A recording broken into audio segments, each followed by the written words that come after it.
മനുഷ്യനോടുള്ള ദൈവത്തിൻ്റെ ദീർഘക്ഷമ എത്ര ആശ്ചര്യകരമാണെന്നോ. പാപത്തെക്കുറിച്ച് ബോധ്യം വരുത്തുവാനും അതിൻ്റെ പരിണിത ഫലങ്ങളെ ഓർമ്മപ്പെടുത്തുവാനും പലവട്ടം ശ്രമിച്ചതിന് ശേഷമായിരിക്കും ദൈവം തൻ്റെ ശിക്ഷാവിധി മനുഷ്യരുടെ മേൽ നടപ്പാക്കുന്നത്. അതവൻ്റെ ദീർഘക്ഷമയാണ്.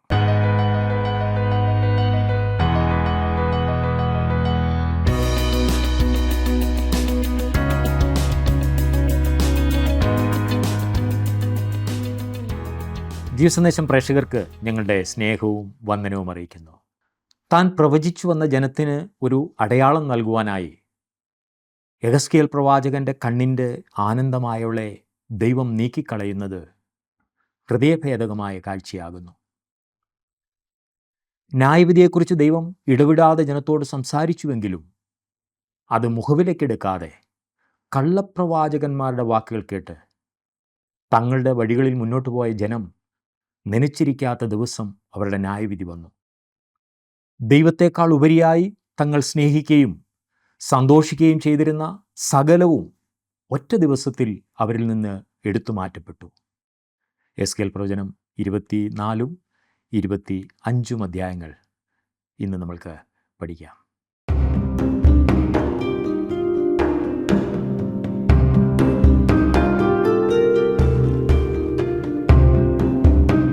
തൻ്റെ ജനമായ ഇസ്രായേലിനെ തന്നിലേക്ക് മടങ്ങി വരുന്നതിനായി ദൈവം ഒരു കൊച്ചു കുട്ടിയോടെന്ന പോലെ ദൃഷ്ടാന്തങ്ങളിലൂടെയും ഉപമകളിലൂടെയും ഇടപെടുന്നതിനെക്കുറിച്ചാണല്ലോ യെഹെസ്കേൽ പ്രവചനത്തിലൂടെ നാം കണ്ടുകൊണ്ടിരിക്കുന്നത്.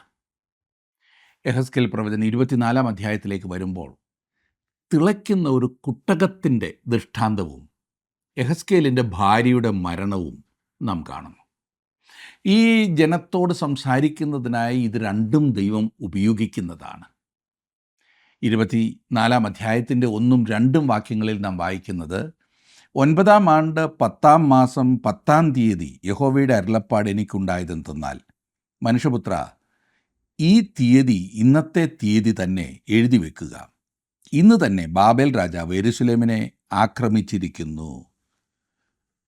യെഹെസ്കേൽ ആദ്യമായി ഇവിടെ തൻ്റെ സന്ദേശത്തിൻ്റെ തീയതി പറഞ്ഞിരിക്കുന്നു. ഇതേ സന്ദർഭത്തിൽ തന്നെ നെബൂഖദ്നേസർ യെരൂശലേമിൻ്റെ മതിൽ തകർക്കുകയായിരുന്നു. എന്നാൽ യെഹെസ്കേലിനത് കാണാനായി അക്കാലത്ത് ടെലിവിഷനൊന്നുമില്ലായിരുന്നല്ലോ, ഇന്നത്തെ പോലെ സാമൂഹ്യ മാധ്യമങ്ങളൊന്നുമില്ലായിരുന്നല്ലോ. അവനിപ്പോൾ ബാബേലിൽ ആണെന്ന് ഓർക്കുക. യെരൂശലേമിൽ നിന്ന് ഈ സന്ദേശം കൈമാറി ബാബേലിൽ എത്തിക്കാൻ അന്ന് ഉപഗ്രഹ ചാനലും ഇൻ്റർനെറ്റും പരിപാടിയും ഒന്നുമില്ല. അതുകൊണ്ട് ഈ സന്ദേശം അവന് ലഭിക്കാൻ കഴിയുന്ന ഏക മാർഗം ദൈവം അതവന് വെളിപ്പെടുത്തി കൊടുക്കുക എന്നത് മാത്രമായിരുന്നു. ഈ നവീകരണവാദികളായവർക്ക്, അതായത് ലിബറൽസിന് എല്ലായ്പ്പോഴും ഈ വാക്യം പ്രശ്നമുണ്ടാക്കിയിട്ടുണ്ട്. അവരിൽ ഒരാൾ പറഞ്ഞു, ഒന്നുകിൽ യെഹെസ്കേൽ വളരെ സൂക്ഷ്മ ബുദ്ധിയുള്ളൊരു ചതിയനാണ്, അല്ലെങ്കിൽ അവന് ഏതോ പ്രത്യേക ദർശന ശക്തിയുണ്ട്. ഇതിൽ ഒന്ന് തിരഞ്ഞെടുക്കാൻ ഈ വാക്യം ശക്തമായി നമ്മെ പ്രേരിപ്പിക്കുന്നു. അതെ, അവനൊരു പ്രത്യേക തരം ദർശന മാർഗമുണ്ട്. അത് ദൈവത്തിൻ്റെ ദർശനമാണ്. എന്നാൽ ഈ നവീകരണവാദികൾ, ലിബറൽസ്, ഒരിക്കലും അത് അംഗീകരിക്കില്ല എന്നോർക്കണം. അതായത് ദൈവത്തിൻ്റെ ദർശനം കൊണ്ടാണ് അവനത് ലഭിച്ചു എന്നത്. 24-ാം അധ്യായത്തിൻ്റെ 6-ാം വാക്യത്തിൽ നാം വായിക്കുന്നത്, അതുകൊണ്ട് യഹോവയായ കർത്താവ് ഇപ്രകാരം അരുളി ചെയ്യുന്നു, അകത്ത് ക്ലാവുള്ളതും ക്ലാവ് വിട്ടുപോകാത്തതുമായ കുട്ടകത്തിന്, രക്തപാതകമുള്ള നഗരത്തിന് തന്നെ അയ്യോ കഷ്ടം. അതിനെ ഖണ്ണം ഖണ്ണമായി പുറത്തെടുക്കുക, ചീട്ട് അതിന്മേൽ വീണിട്ടില്ല. യെരൂശലേമിനെ പിന്നെയും രക്തപാതകമുള്ള നഗരം എന്ന് വിളിക്കുന്നത് ശ്രദ്ധിക്കുക. ഇവിടെ ഇതാ ഒരു കുട്ടകം. കുട്ടകം മനസ്സിലായല്ലോ. പണ്ടൊക്കെ വീടുകളിൽ കുട്ടകങ്ങളുണ്ടായിരുന്നു. വലിയ ചെമ്പുപാത്രം, അതിനകത്ത് മുഴുവൻ ക്ലാവ് പിടിച്ചിരിക്കുന്നു. ക്ലാവ് എന്ന് പറഞ്ഞാലും ഇന്ന് പലർക്കും മനസ്സിലാകില്ല, കാരണം ഇതുപോലെയുള്ള സാധനങ്ങൾ ഇന്ന് വീടുകളിലും ദേശത്ത് തന്നെ കിട്ടാനില്ല. ക്ലാവല്ല, കുട്ടകം, ചെമ്പുപാത്രങ്ങൾ. ഈ ഉപമയിൽ കുട്ടകം യെരൂശലേമിനെയാണ് സൂചിപ്പിക്കുന്നത്. അതിനകത്ത് അവിടുത്തെ ജനങ്ങളാണ്. ആ കുട്ടകത്തിന് അകത്ത് ക്ലാവ്, അത് അവരുടെ പാപമാണ്. മറ്റൊരു കൂട്ടം ജനത്തെ നോക്കിക്കൊണ്ട് ചിലർ ഇങ്ങനെ പറയുന്നത് നിങ്ങൾ കേട്ടിട്ടില്ലേ, ഓ അവർ ഈ ഭൂമിയുടെ അഴുക്കാണ് എന്ന്. ദൈവം പറയുന്നത് എന്താണെന്ന് അറിയുവാൻ താങ്കൾക്ക് താല്പര്യമുണ്ടോ? അതെ, ദൈവം പറയുന്നത് എൻ്റെയും നിങ്ങളുടെയും പാപം ഈ ഭൂമിയുടെ അഴുക്ക്, അതായത് ക്ലാവാകുന്നു എന്നത്രേ. ക്ലാവ് ഉള്ള ഒരു പാത്രത്തിൽ ഒന്നും കഴിക്കാനോ കുടിക്കാനോ ആരും താല്പര്യപ്പെടില്ല. ഏതെങ്കിലും വിധത്തിൽ അബദ്ധത്തിൽ കുടിച്ചാൽ അല്ലെങ്കിൽ അതിൽ നിന്ന് കഴിച്ചാൽ ഉടനെ ഛർദ്ദിക്കും. എത്ര വിശന്നാണെങ്കിലും അത്ര ദുർഗന്ധമാണ്, അത്ര അരുചിയാണതിന്. എന്നെ ശ്രദ്ധിക്കുന്ന പ്രിയ സ്നേഹിത, നാം എല്ലാവരും ഇതേ കുട്ടകത്തിൽ തന്നെയാണ്, ഈ ലോകമാകുന്ന കുട്ടകം. ഇന്ന് എനിക്കും നിങ്ങൾക്കും ഈ ലോകം യെരുശലേമിൻ്റെ കുട്ടകമാകുന്നു. അതെ, നാം എല്ലാവരും ഒരേ കുട്ടകത്തിലാകുന്നു എന്നോർക്കണം. നമ്മുടെ പാപങ്ങൾ ഈ ഭൂമിയുടെ ക്ലാവാകുന്നു. ഇതേക്കുറിച്ച് ഇനിയും ശക്തമായി എങ്ങനെ പറഞ്ഞു തരാൻ കഴിയുമെന്ന് എനിക്കറിയില്ല. അതെ, നമ്മിൽ ഒരു നന്മയും വസിക്കുന്നില്ല. ദൈവമക്കൾ ലോകത്തിൻ്റെ ഉപ്പായിരിക്കുന്നത് ദൈവത്തിൻ്റെ ആത്മാവ് നമ്മിൽ വസിച്ച് നമ്മെ സ്വാധീനിക്കുന്നത് കൊണ്ട് മാത്രമാകും. 15ഉം 16ഉം വാക്യങ്ങളിൽ നാം വായിക്കുന്നത്, യഹോവയുടെ അരുളപ്പാട് എനിക്കുണ്ടായതെന്തെന്നാൽ, മനുഷ്യപുത്ര, ഞാൻ നിൻ്റെ കണ്ണിൻ്റെ ആനന്ദമായവളെ ഒരേ അടിയാൽ നിങ്ങൾ നിന്ന് എടുത്തു കളയും. നീ വിലപിക്കുകയോ കരയുകയോ കണ്ണുനീർ വാർക്കുകയോ ചെയ്യരുത്. ഇതിനിടയിൽ സുന്ദരിയും യുവതിയുമായ ഒരു ഇസ്രായേലിലെ പെൺകുട്ടിയെ യെഹെസ്കേൽ വിവാഹം ചെയ്തിട്ടുണ്ടായിരുന്നു. അവർ തമ്മിൽ വളരെ സ്നേഹത്തിലുമായിരുന്നു. എന്നാൽ ഈ അടിമത്തത്തിലായിരുന്ന ഈ സമയത്ത് അവൾ രോഗം ബാധിച്ച് പെട്ടെന്ന് മരിച്ചുപോയി. യെഹെസ്കേലിന് ഇത് ഹൃദയഭേദകമായ ഒരു അനുഭവമായിരുന്നു. എങ്കിലും അവൻ്റെ ആ ഭാഗം പിന്നെയും അഭിനയിക്കേണ്ടതായിട്ടുണ്ടായിരുന്നു. ദൈവം ഈ പറഞ്ഞ സമയത്ത് അവന് കൊടുക്കുന്ന നിർദ്ദേശം ഒന്ന് ശ്രദ്ധിച്ചേ. 17ആം വാക്യത്തിൽ, നീ മൗനമായി നെടുവീർപ്പിട്ടുകൊള്ളുക, മൃതവിലാപം കഴിക്കരുത്, തലയ്ക്ക് തലപ്പാവ് കെട്ടി കാലിന് ചെരുപ്പിടുക, അധരം മൂടരുത്, മറ്റുള്ളവർ കൊടുത്തയക്കുന്ന അപ്പം തിന്നുകയും അരുത്. ദൈവം അവനോട് പറയുകയാണ്, നീ ഒരിക്കലും വിലാപം കഴിക്കുന്നവനായി കാണപ്പെടരുതെന്ന്. ജനത്തിന് ഇത് ഒട്ടും മനസ്സിലായില്ല. അവർ യെഹെസ്കേലിൻ്റെ അടുത്ത് ചെന്ന് ചോദിച്ചു, നീ എന്തൊക്കെയാണ് ഈ കാട്ടിക്കൂട്ടുന്നത്? നിന്റെ ഭാര്യ ഇതാ മരിച്ചിരിക്കുന്നു, നീ ഒട്ടും വിലപിക്കുന്നത് പോലുമില്ല, നീ എന്തൊരു മനുഷ്യനാണ്. എന്നാൽ ഇവയിലൊക്കെ കൂടി ജനത്തിന് നൽകാൻ ഒരു ദൂത് ലഭിക്കേണ്ടതിനായി യെഹെസ്കേൽ പ്രവർത്തിക്കുകയായിരുന്നു, ദൈവത്തെ അനുസരിക്കുകയായിരുന്നു. യെഹെസ്കേൽ പ്രവചനത്തിൻ്റെ മൊത്തത്തിലുള്ള താക്കോൽ വാക്യമാണ് 24-ാം അധ്യായത്തിൻ്റെ 24-ാം വാക്യം. ഞാൻ വായിക്കാം. ഇങ്ങനെ യെഹെസ്കേൽ നിങ്ങൾക്കൊരടയാളമായിരിക്കും, അവൻ ചെയ്തതുപോലെയൊക്കെയും നിങ്ങളും ചെയ്യും. അത് സംഭവിക്കുമ്പോൾ ഞാൻ യഹോവയായ കർത്താവെന്ന് നിങ്ങൾ അറിയും. ഇതേ സമയത്ത് യെരുശലേം നശിപ്പിക്കപ്പെട്ടുകൊണ്ടിരിക്കുകയായിരുന്നു. ഈ നഗരത്തെക്കുറിച്ച് പിന്നീട് ബാബേലിലെ പ്രവാസികൾക്ക് അറിവ് കിട്ടി.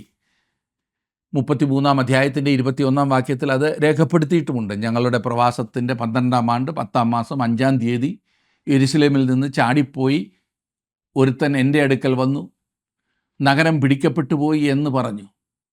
അവൻ ആ പ്രവാസ ക്യാമ്പിലെത്തി, ആ അടിമത്തത്തിൻ്റെതായ ക്യാമ്പിലെത്തി. അവൻ വളരെ ഭയവിഹ്വലനായി കാണപ്പെട്ടിരിക്കാം. ഒരാൾ ഓടി വന്നാണ്. അവൻ പറഞ്ഞു, ഞങ്ങൾ ആ പട്ടണത്തിൽ നിന്ന് ഒരുവിധം രക്ഷപ്പെട്ടു.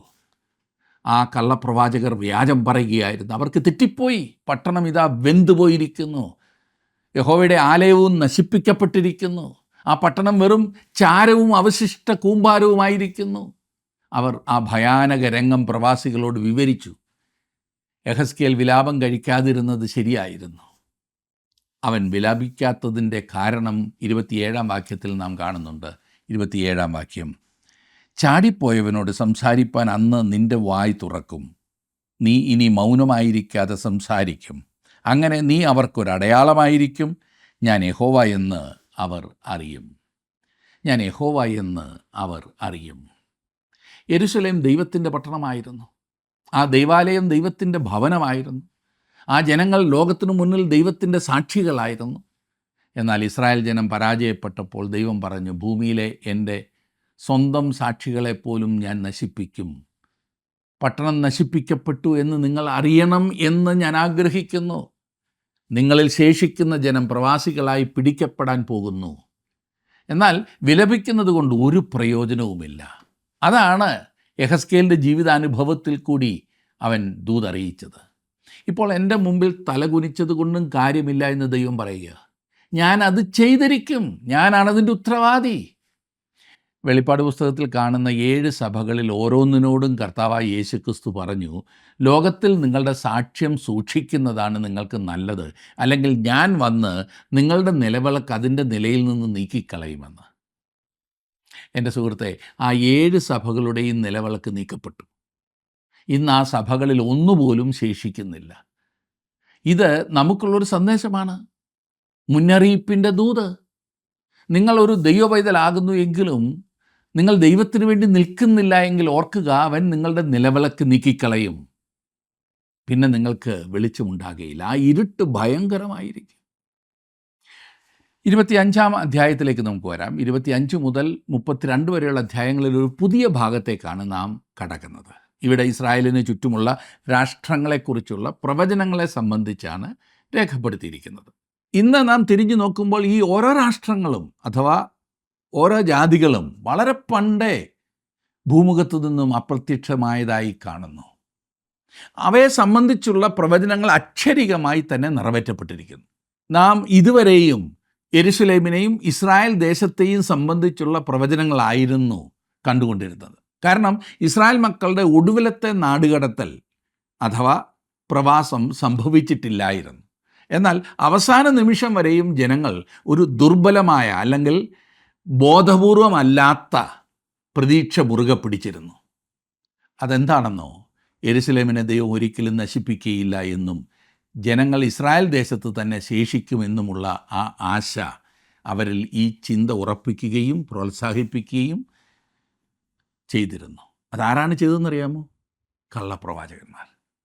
യെരുശലേമിൻ്റെ നാശം സംഭവിച്ചപ്പോൾ ജനം ഞെട്ടിപ്പോയി. അവർ അതൊരിക്കലും പ്രതീക്ഷിച്ചിരുന്നില്ല. ബാബിലോണിയൻ കാഹളത്തിൽ യെരുശലേം നശിപ്പിക്കപ്പെട്ടു എന്ന തലക്കെട്ടോടെ ആ വാർത്ത വന്നതിനെ ഒന്ന് ഭാവന ചെയ്യൂ.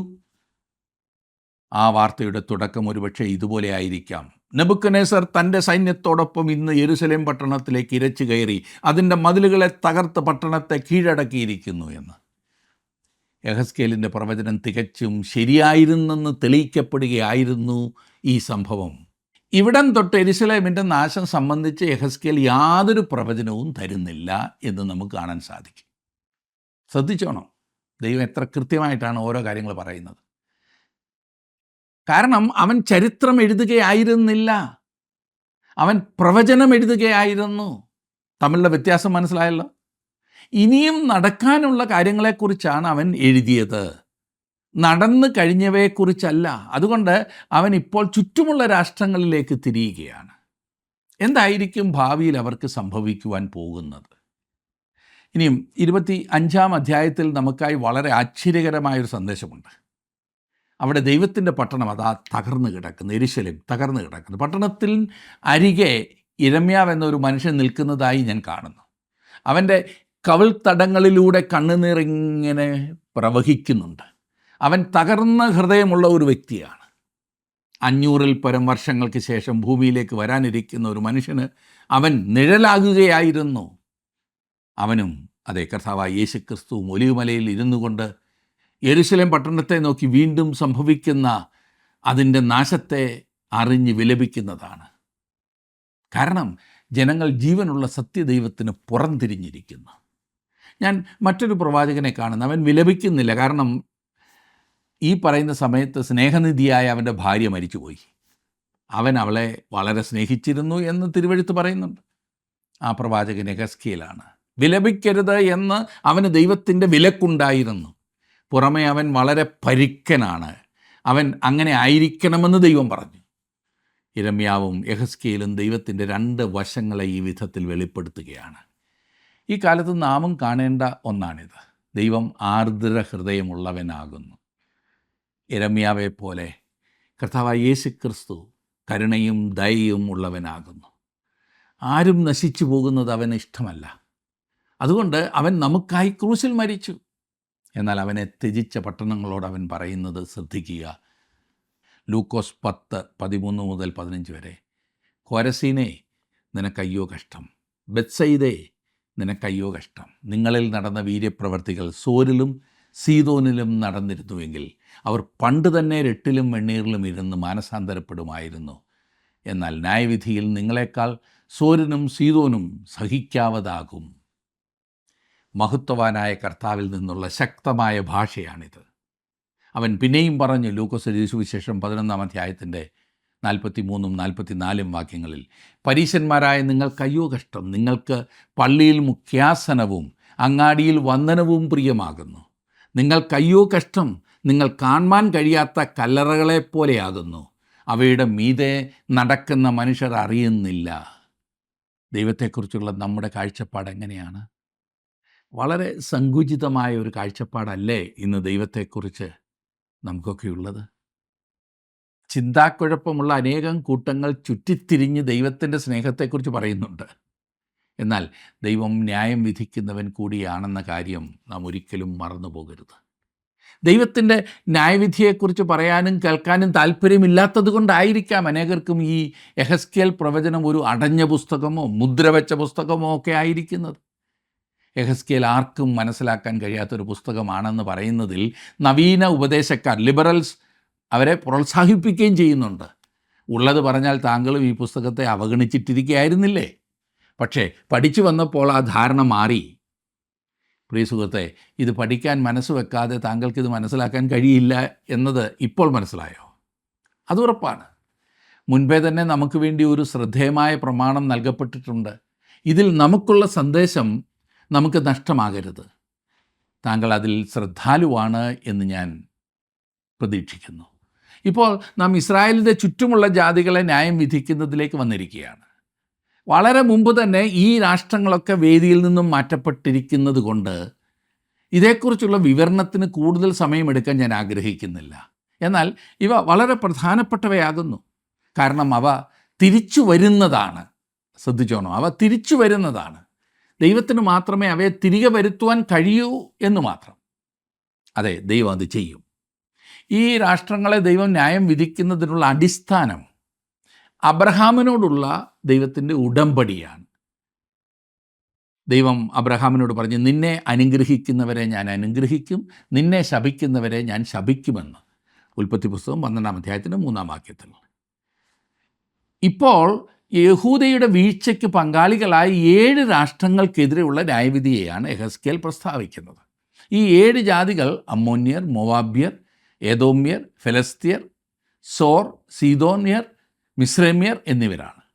ആദ്യം നമുക്ക് അമ്മോന്യരെക്കുറിച്ച് ചിന്തിക്കാം. 25-ാം അധ്യായത്തിൻ്റെ 1 മുതൽ 7 വരെയുള്ള വാക്യങ്ങളിൽ അത് രേഖപ്പെടുത്തിയിട്ടുണ്ട്. അമ്മോന്യരുടെ ആരംഭം വളരെ മോശപ്പെട്ടതായിരുന്നു എന്നറിയാമല്ലോ.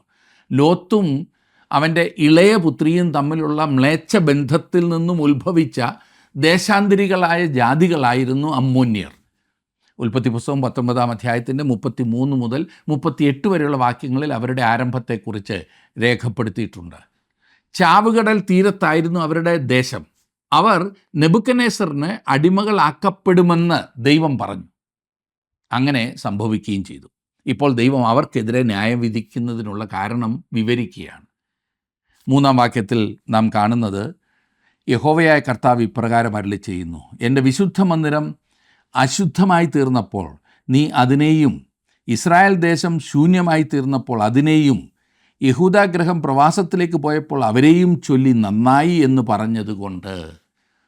അതുകൊണ്ട് എന്ന പ്രയോഗം ഈ ഭാഗത്ത് തുടരെ നാം കാണുന്നുണ്ട്. താൻ എന്തുകൊണ്ട് അവരെ ന്യായം വിധിക്കുന്നു എന്ന കാര്യം വളരെ ശക്തമായി ദൈവം പറയുകയാണ്. ഇസ്രായേലിനെ നശിപ്പിച്ച ശത്രുവിനെ അഭിനന്ദിച്ചവരാണ് അമ്മോന്യർ. അവർ തമ്മിൽ സഖ്യതയുള്ളവരായിരുന്നു. എന്നാൽ ഇതേ ശത്രു തന്നെ അമ്മോന്യരെ നശിപ്പിച്ചു. യെരമ്യാ പ്രവചനം 49-ാം അധ്യായത്തിൻ്റെ 6-ാം വാക്യത്തിൽ നാം ഇതേക്കുറിച്ച് വായിക്കുന്നത് ഇങ്ങനെയാണ്, എന്നാൽ ഒടുക്കം ഞാൻ അമ്മോന്യരുടെ പ്രവാസം മാറ്റും എന്ന് യഹോവയുടെ അരുളപ്പാട്. ഞാൻ യഹോവ എന്നവർ അറിയേണ്ടതിനായിട്ടാണ് ദൈവം അവരെ വിധിച്ചത്. 7-ാം വാക്യത്തിൽ നാം വായിക്കുന്നത്, ഞാൻ നിൻ്റെ നേരെ കൈനീട്ടി നിന്നെ ജാതികൾക്ക് കവർച്ചയായി കൊടുക്കും. ഞാൻ നിന്നെ വംശങ്ങളിൽ നിന്ന് ഛേദിച്ച് ദേശങ്ങളിൽ നിന്ന് മുടിച്ച് നശിപ്പിച്ച് കളയും. ഞാൻ യഹോവ എന്ന് നീ അറിയും. ഇനി മോവാബിനെതിരെയുള്ള പ്രവചനം ശ്രദ്ധിക്കാം. മോവാബ്യർ അമ്മോന്യരെക്കാൾ സംസ്കാരമുള്ളവരായിരുന്നു. എന്നാൽ ഈ മോവാബ്യർ ലോത്തും തൻ്റെ മൂത്ത പുത്രിയും തമ്മിലുള്ള അവിഹിത ബന്ധത്തിലൂടെ വന്ന വംശമായിരുന്നു. ഉൽപ്പത്തി പുസ്തകം 19 അധ്യായത്തിൻ്റെ 33 മുതൽ 38 വരെയുള്ള വാക്യങ്ങളിൽ അതും രേഖപ്പെടുത്തിയിട്ടുണ്ട്. ഇസ്രായേലിന് കിഴക്കായിരുന്നു മൊവാബ്യർ പാർത്തിരുന്നത്, ചാവുകടലിൻ്റെ വടക്കേ തീരത്ത്. ഇവിടെ നിന്നാണ് മൊവാബ്യ സ്ത്രീയായ രൂത്ത് വന്നത്. അവൾ ദാവീദിൻ്റെ പൂർവികയായിരുന്നു എന്ന് നമുക്കറിയാം. അങ്ങനെ അവൾ നമ്മുടെ കർത്താവായ യേശുക്രിസ്തുവിൻ്റെ പൂർവികയായി തീർന്നു, വല്യമ്മച്ചിയായി തീർന്നു. മത്തായി എഴുതിയ സുവിശേഷം 1 അധ്യായത്തിൻ്റെ 5 വാക്യത്തിൽ നമ്മുടെ കർത്താവിൻ്റെ വംശാവലി പട്ടികയിൽ രൂത്തിൻ്റെ പേര് രേഖപ്പെടുത്തിയിരിക്കുന്നത് പ്രത്യേകം ശ്രദ്ധിക്കണം. മോവാബിനെ ദൈവം ന്യായം വിധിക്കുന്നതിനുള്ള കാരണം എന്തെന്ന് നോക്കിക്കേ. 25 അധ്യായത്തിൻ്റെ 8ഉം 9ഉം വാക്യങ്ങൾ. യഹോവയായ കർത്താവ് ഇപ്രകാരം അരുളി ചെയ്യുന്നു, യഹൂദ ഗ്രഹം സകല ജാതികളെയും പോലെ അത്രേ എന്ന് മോവാബും സെയീരും പറയുന്നത് കൊണ്ട് ഞാൻ മോവാബിൻ്റെ പാർശ്വത്തെ അതിൻ്റെ അതിർത്തികളിലുള്ള പട്ടണങ്ങളായി ദേശത്തിൻ്റെ മഹത്വമായ ബെത് യെശീമോത്ത്, ബാൽ മെയോൻ, കിരിഥയീം എന്നീ പട്ടണങ്ങൾ മുതൽ തുറന്നു വെച്ച് അവയെ അമ്മോന്യർ ജാതികളുടെ ഇടയിൽ ഓർക്കപ്പെടാതെ ഇരിക്കേണ്ടതിന് അമ്മോന്യരോടുകൂടെ കിഴക്കുള്ളവർക്ക് കൈവശമാക്കി കൊടുക്കും. ദൈവത്തിൻ്റെ ജനത്തെ അവഹേളിച്ചു എന്നതാണ് മോവാബിൻ്റെ പാപം എന്നത്ര യെഹെസ്കേൽ പറയുന്നത്. ഇനിയും ഏദോമിനെതിരെയുള്ള പ്രവചനം എന്തെന്ന് നോക്കാം. ഏശാവിൽ നിന്നും ഉത്ഭവിച്ച വംശമാണ് ഏദോമ്യർ. ഉൽപ്പത്തി പുസ്തകം 25 അധ്യായത്തിലാണ് ഈ കൂട്ടരുടെ ആരംഭം രേഖപ്പെടുത്തിയിരിക്കുന്നത്. ചെറിയ പുസ്തകമായ ഒബദ്യാവിൽ അതിന് ഒരധ്യായമേ ഉള്ളല്ലോ, ഏദോമിനെതിരായിട്ടും പെട്ര പട്ടണത്തിനെതിരായിട്ടുമുള്ള ന്യായവിധിയെക്കുറിച്ച് വിവരിക്കുന്നുണ്ട്. ഒബദ്യാവിൽ ദൈവം അതിനുള്ള കാരണം പറയുന്നുണ്ട്. യെഹെസ്കേൽ 25ൻ്റെ 12ഉം 13ഉം വാക്യങ്ങൾ. യഹോവയായ കർത്താവ് ഇപ്രകാരം അരുളി ചെയ്യുന്നു, ഏദോം യഹൂദാഗ്രഹത്തോട് പ്രതികാരം ചെയ്തു പകരം വീട്ടി ഏറ്റവും കുറ്റം ചെയ്തിരിക്കുന്നു. അതുകൊണ്ട് യഹോവയായ കർത്താവ് ഇപ്രകാരം അരുളി ചെയ്യുന്നു, ഞാൻ ഏദോമിൻ്റെ നേരെ കൈനീട്ടി അതിൽ നിന്ന് മനുഷ്യനെയും മൃഗത്തെയും ഛേദിച്ച് അതിനെ ശൂന്യമാക്കി കളയും.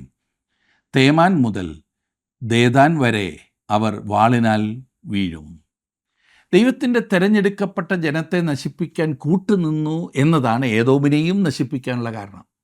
അവർ യഹൂദാഗ്രഹത്തോട് പ്രതികാരം ചെയ്തു. ഫലസ്തീർക്കെതിരെയുള്ള പ്രവചനമാണ് 25 അധ്യായത്തിൻ്റെ 15 മുതൽ 17 വരെയുള്ള വാക്യങ്ങളിൽ നാം കാണുന്നത്. 15 മുതൽ 17 വരെ യഹോവയായ കർത്താവ് ഇപ്രകാരം അരുളി ചെയ്യുന്നു, ഫലസ്തീർ പ്രതികാരം ചെയ്ത് പൂർവ്വദ്വേഷത്തോടും നാശം വരുത്തുവാൻ നിന്നാ ഹൃദയത്തോടും കൂടെ പകരം വീട്ടിയിരിക്കെ കൊണ്ട് യഹോവയായ കർത്താവ് ഇപ്രകാരം അരുളി ചെയ്യുന്നു, ഞാൻ ഫലസ്തീരുടെ നേരെ കൈനീട്ടി ക്രേത്യരെ സംഹരിച്ച് കടൽക്കരയിൽ ശേഷിപ്പുള്ളവരെ നശിപ്പിച്ച് കളയും.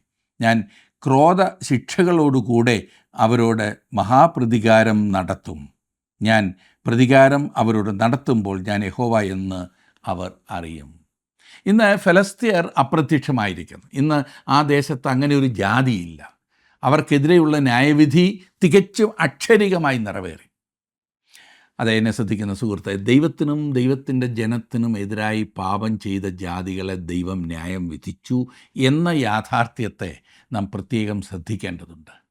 ദൈവം പാപത്തിന് നേരെ ഒരിക്കലും കണ്ണടയ്ക്കില്ല, അവന് മുഖപക്ഷം ഇല്ല എന്നോർക്കണം. ദൈവത്തെ അറിഞ്ഞ് ദൈവത്തെ അനുസരിച്ച് ജീവിക്കുന്ന ഏതൊരാൾക്കും തലമുറകളിലൂടെ അനുഗ്രഹമാണ്.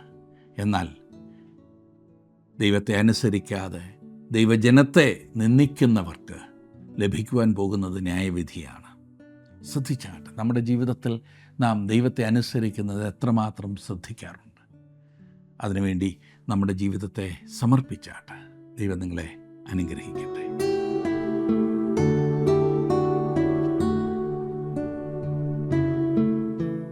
ദൈവത്തിൻ്റെ ന്യായവിധി ദൈവഗൃഹത്തിലാണ് ആരംഭിച്ചതെങ്കിലും ദൈവത്തെ അനുസരിക്കാത്ത സകലരുടെ മേലും അത് വ്യാപിക്കുന്നതാണ് നമ്മൾ കാണുന്നത്. ന്യായവിധി ദൈവഗൃഹത്തിൽ ആരംഭിക്കുവാൻ സമയമായല്ലോ. അത് നമ്മിൽ തുടങ്ങിയാൽ ദൈവത്തിൻ്റെ സുവിശേഷം അനുസരിക്കാത്തവരുടെ അവസാനം എന്താകും? നീതിമാൻ പ്രയാസേന രക്ഷ പ്രാപിക്കുന്നുവെങ്കിൽ അഭക്തൻ്റെയും പാപിയുടെയും ഗതി എന്താകും എന്നാകുന്നു വിശുദ്ധ പത്രോസ് തൻ്റെ ലേഖനത്തിൽ ചോദിക്കുന്നത്. മുഖപക്ഷമില്ലാതെ ന്യായം വിധിക്കുന്ന ദൈവത്തെ ഭയത്തോടെ സേവിക്കുവാൻ ദൈവം നമ്മെ സഹായിക്കട്ടെ.